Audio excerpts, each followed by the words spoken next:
What's up, everybody? Welcome back. I'm here with another video with my 1991 Civic DX. Today I'm concentrating on the gauge cluster. My car is a manual transmission, 5-speed, and I do not have a tachometer. I have no idea why Honda decided not to put a tachometer in the DX models, even though it is a manual transmission. In my opinion, every manual transmission car needs a tachometer. I don't know, maybe it's just me, but I'm really picky, about knowing where I'm shifting and, what the engine is doing, where it's at. So anyways, the 90 to 91 Civic SI gauge clusters will fit in here. So that's what I'm going to switch out. I already bought one. It's sitting over there on my toolbox. And today I'm going to show you how to switch out not only the gauge cluster, but also I want to keep my mileage. You can see I have 151,000 miles on this car, and the gauge cluster that I bought has like 200 something thousand miles. So I want to keep the exact mileage on my car. So I'm also going to be switching out this odometer into the new Civic SI cluster. So let's get started. This new SI cluster has 239,000 miles on it, so definitely don't want that in my car. That would not be accurate. But yeah, look at this. This is so much better. A tachometer, wow. So in order to take out the gauge cluster, you need to take out this top part, this panel right here. Mine did have a cover on it, but I just moved that out of the way. There's one right there on the side of the steering wheel. And then the other one is on the other side. Right there. And then here are, I'm outside of my car so you can see it better. There's a little clip right there. There's another one right there on this side.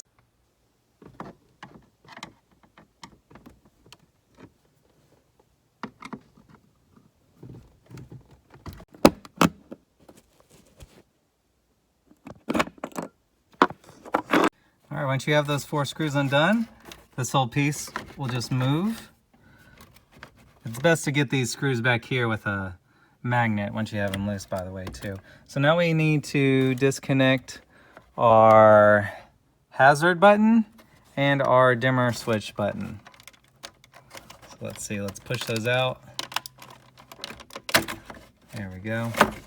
And then we need to disconnect those 2 wires so we can move this switch out of the way. And then we'll go ahead and push our hazard light switch out as well. Just straight out. And then we can disconnect that connector back there as well. Once you have all those disconnected, this whole piece just slides right out. Now we're left with the gauge cluster itself.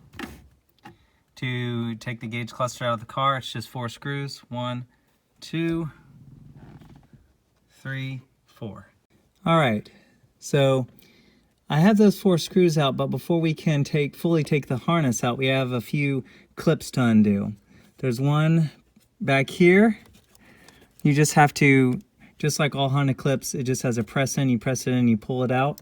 There's also one right here. And then we also have our speedometer. This is our speedometer cable. For this, you just press this and it pulls right out. Just like that. See, that was an easy disconnect. All right, so this is my first time doing this. I got the clips unclipped, but just as a hint, it's probably better if you leave this screwed in first before pulling the clips, just because this moves a little bit and it's not, completely necessary, but if I were to do this again, next time I do it, I'd probably leave the screws in and disconnect these first, and then I would unscrew it. So I'd go in that order, but either way, I got it disconnected. Wasn't too bad. None of the clips were stuck, so comes right out. There are the few clips that I disconnected and the speedometer cable. All right, here we have the original cluster and my Civic SI cluster. So first thing I'm going to do is I need to take off the clear part of this gauge clusters. They are held on by a few clips. On this one, It's this one here, here, and here. You just kind of press these in with a screwdriver and pull out this way, and that will get that disconnected. Looks like this one is different. This one has 3 clips, whereas the DX one has 2 on the top. And then for both, there are 2 on the bottom. All right, so this comes off pretty easy. I just use my screwdriver and press down and forward on this. And while I'm have one hand pressing down on each tab, I do one at a time. I start from one side, then go to this one, and then this one. I just, as I said, I just press down and then this way with the screwdriver, and then with the other hand, I am pulling this black piece out. So it's kind of helping it come out. So yeah, this thing I already disconnected it on both sides, so this is ready to come out. Oh, we have a wire. Make sure you disconnect this one bulb. Let's take it out. I already replaced the bulbs on these, by the way, so I have all new bulbs in this cluster already. And there we go, just separated itself. So here's the clear gauge part of itself. Probably gonna go over that, definitely clean it up. I even have my polish out. I'm gonna give it a good polish before I put it in the car. And here are the internals. So in order to take off the speedometer, I'm going to have to use a very small Phillips head screwdriver, and then I'll have to pry or take the speedometer needle off. And then same thing on this cluster. They are different. As you can see, let me show you. As you can see on the DX cluster, up here, it has this little extended part. So on this one, on the SI cluster, it's cut out, and then I believe this is the light for the turn signal. So obviously they are different, and then the configuration of the warning lights, turn signals, lights, all that stuff is different. So you have to be mindful of that. So I'm not only going to have to switch out the actual mileage, odometer, but also the face of the gauges. So I'll show that process here.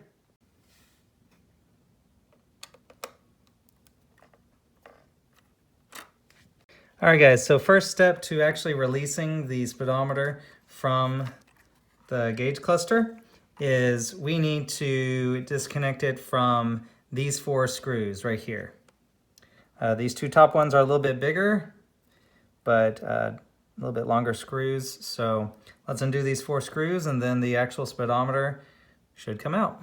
All right. Okay. All right, I already did these 2 little screws right here. So I'm going to kind of pry this needle off. Let me get a screwdriver. There we go. Got that off, no problem. So now this piece comes off, and then here we are. This is the odometer mechanism. So this is what I need to switch out into my new one. So I'm gonna put this to the side and put this to the side. We can move this as well. Now let's start out by undoing the 4 screws on this cluster. All right, I have the 4 screws undone. Let's flip it over.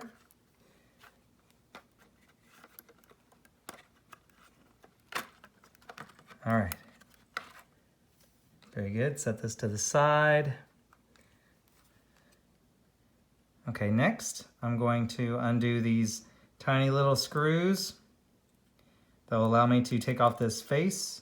Actually, first I'm going to pop off the needle, and then I'm going to undo these screws. This just slides right off. There we go. Put that to the side. And here is that other odometer. Let's check it out. Let's see if there's any real difference. I already see a difference, actually. Oh, there it is. This one's stuck to that. This piece stayed on the DX. So here we go. Here's the difference the different odometers. Yeah, look the same, only in mileage. So let's switch this one out to the SI gauges. Put this one to the side.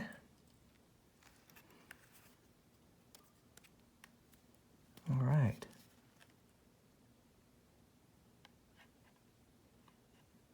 Gonna put the tripometer reset through there first.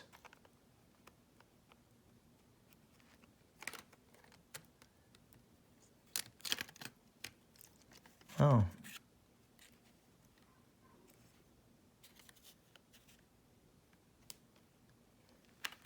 All right, guys, I did run into a little snag. I am noticing another difference. Another difference is this part right here, the tripometer reset. This one goes to this one, to the DX, and then this is the SI one. They are slightly different, and the best way I can show you is look at this shape right here, and then look at that one. They're even different metals. So they are just the tiniest bit of difference, and I'm having a problem is because whenever I put the tripometer reset through that hole, these three aren't lining up. I mean, they're probably only like 2 millimeters off, but that's just enough to make it to where it doesn't fit right. So what I did was I undid that little screw that connects to each one. I undid the screw, and I'm going to see if I can switch these and see if I can get this speedometer working with this reset button. All right, guys, so the odometer mileage was not a direct fit. This is my original 151, as you can see, and this is the 239. What I had to do is change this piece from here all the way to this mechanism, and even this rod that starts here and ends here. Here I have, this one was originally off of my DX, and then I put the EX one, here's the EX one on my DX odometer. So as you can see, they are a little bit different. This one is, I believe, in about a millimeter or two, and it makes it to where you can't overlay the gauge cluster actual, speedometer mileage overlay on top of it. So it makes it to where it all doesn't line up. So what I had to do is on this side, you can see that little C-clip right there. I had to pop that out, undo this spring, take off this blue little hook here, slide all of this out to where this whole entire rod and all this fixture comes out. And of course I undid that screw right there first, but slide this out, and then I had to switch this one for this one. Not only this part, but also the rod. Here is the rod from the DX cluster, and it is just a little bit longer, like I said, about a millimeter or two. So it is not a direct bolt-in. I had to change it. That little C-clip was a little hard to get out just because it is so small. And then I had to rethread in this little spring right there. But yeah, so now it all operates just fine. You can see. So that's what that does. That little lever, whenever you press on this right here, makes it to where it resets the tripometer. So the stock one, this one right here, the one that came off the DX, was just a tiny bit too long, and it was causing the button right here to be shifted over a little bit. So anyways, basically it didn't line up, so I had to do a complete changeover on that. I'm glad it actually worked and went pretty smoothly, although it is kind of hard working, with parts this tiny. So there you can see the spring, there's the C-clip, there's a little hook that was on it, and then the DX arm, and then the DX push switch. So that's what I had to switch. All right, so finally got all that switched over. Let's go put it back in the gauge. All right, we have this all ready to get back assembled. Let's go ahead and put our speedometer overlay. Before we start putting this all back together, we need to go ahead and put this little shroud on the odometer, just like that. First step done. There we go. See, that's what I was talking about. These three now line up whenever it's threaded in through the button right here for the tripometer. Both screws are on. Now we can go ahead and slide the needle on. Just like that. Go ahead and test it. Make sure it lands right at 0. Looks good. All right, I'm gonna go ahead and put this back into the gauge cluster. And then we can screw in the 4 screws on the back right here. I'm gonna go ahead and do that now. All right, guys, I have the speedometer all bolted in, my original mileage. Kind of went over the gauges with a microfiber cloth, just dusted it up a little bit, cleaned up the inside glass of the gauge cluster. There's still some scratches, but I polished it up from outside. It looked pretty good. Now all we have to do is put the gauge cluster, snap it back into place. Tripometer push button first. There we go, got it in. Let's snap these two. There we go, and then the top ones.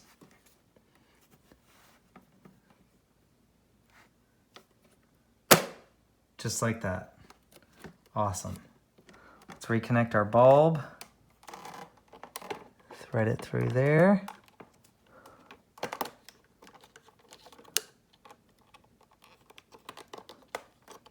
There it is. Let's check it out. Sweet! Well, guys, I installed the new gauge cluster. Any idea why the tachometer does not work?